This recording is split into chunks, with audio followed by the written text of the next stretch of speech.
ମାତ୍ର ଜୁନସ୍ ଏଥିରେ ମହା ଅସନ୍ତୁଷ୍ଟ ଅକ୍ରୁଦ୍ଧ ହେଲେ ଆଉ ସେ ସଦାପ୍ରଭୁଙ୍କର ନିକଟରେ ପ୍ରାର୍ଥନା କରି କହିଲେ, ହେ ସଦାପ୍ରଭୁ, ବିନତି କରେ, ମୁଁ ସ୍ୱଦେଶରେ ଥିବାବେଳେ କି ଏହି କଥା କହିନଥିଲି।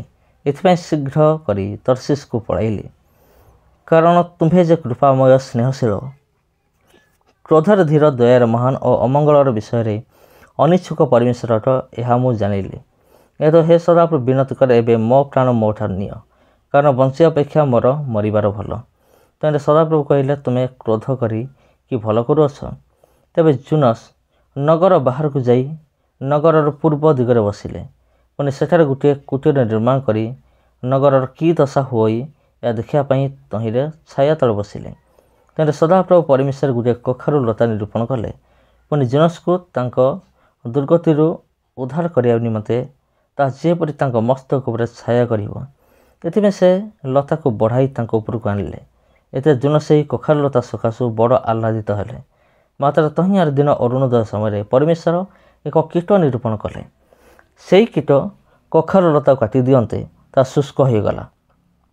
ପୁଣି ସୂର୍ଯ୍ୟୋଦୟ ସମୟରେ ପରମେଶ୍ୱର ପୂର୍ବୀୟ ଝଞ୍ଜା ବାୟୁ ନିରୂପଣ କଲେ। ଆଉ ଜୁନସ୍ଙ୍କ ମସ୍ତକରେ ଏହିପରି ଖରା ଲାଗିଲା ଯେ ସେ କ୍ଳାନ୍ତ ହୋଇ ଆପଣାର ମୃତ୍ୟୁ ପ୍ରାର୍ଥନା କରି କହିଲେ, ବଞ୍ଚିବା ଅପେକ୍ଷା ମୋର ମରିବାର ଭଲ।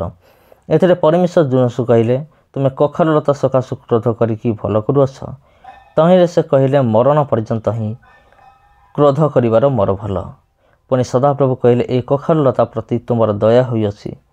ତହିଁ ପାଇଁ ତୁମେ ପରିଶ୍ରମ କରିନାହଁ କି ଅବା ତାହା ବଢ଼େଇ ନାହଁ।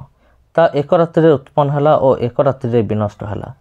ତେବେ ଯହିଁ ମଧ୍ୟରେ ଦକ୍ଷିଣ ଓ ବାମ ହସ୍ତର ପ୍ରଭେଦ ନ ଜାଣିବାର 1,20,000ରୁ ଅଧିକ ଲୋକ ଓ ଅନେକ ପଶୁ ଅଛନ୍ତି। ସେ ନିରିବି ମହାନଗର ପ୍ରତି ଆମ୍ଭେକେ ଦୟା ନ କରିବା?